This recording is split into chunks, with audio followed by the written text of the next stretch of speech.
ძლიერი საქართველოსთვის ყოფილი წევრი თამარ შიოლაშვილი, რომელიც იმავდროულად კომისიის წევრიც იყო, სოციალურ ქსელში პოსტს აქვეყნებს, რომლის მიხედვითაც მას პარტიიდან აძლევდნენ ისეთ დირექტივებს, რომელიც კანონის მოთხოვნებს საერთოდ არ შეესაბამებოდა. მისი თქმით, მას მიუთითებდნენ, რომ საუბნო კომისიების წევრების არჩევისას არავითარ შემთხვევაში მხარი დაეჭირა კანდიდატებისთვის, რომელთა შორის, როგორც თავად ამბობს, იყო ბევრი წესიერი გამოცდილი ადამიანი.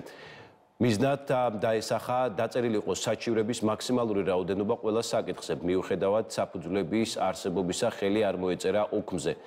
კომუნიკაციისთვის შექმნილი იყო ერთიანი კოალიციის ჩატი, სადაც ხდებოდა დირექტივების გამოგზავნა, რომელიც იგზავნებოდა კოალიციაში შემავალი სხვა პარტიიდან, ძირითადად ლელოდან წერს შიოლაშვილი და აქვეყნებს იმ ეგრეთ წოდებულ სკრინებს, სადაც ამგვარი მითითებებია მოყვანილი.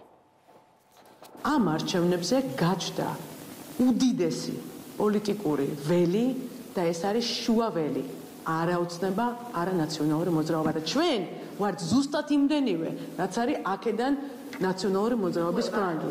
შესაბამისად ჩვენ ვამბობდით, რომ იქნება დევნა, მოსყიდვა, წნეხი ძლიერი საქართველოს თანამშრომლებზე.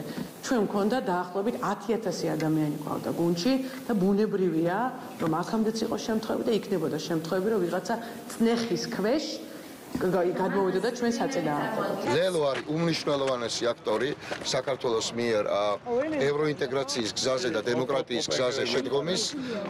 ვერავით არის თამარ შიოლაშვილის განცხადება ამას ვერ შეცვლის, რაც შეეხება პარტიიდან წასვლას ბოდიში თქვენთან და სუსის დახმარებით. ეს აბსოლუტურად უინტერესო საკითხია.